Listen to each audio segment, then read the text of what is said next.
Hey guys, we're going to sort some things by size. All right, so things that are big are things that are really large, and things that are small are things that are really tiny. So, an example of something that's big is an elephant. It's huge. And then something that's really, really small is a tiny bug. All right, so we're going to look at these. These are all triangles and they're all different colors, but we're going to sort them by size. So let's put the very big ones, the ones that are big like an elephant, over here.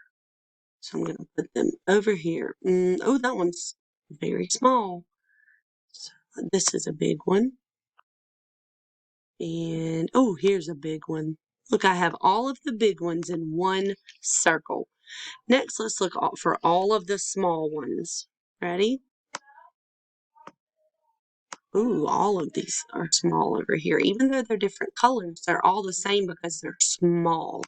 So look, we have the big ones in a circle, and then we have the tiny small ones in a circle. Good job, guys.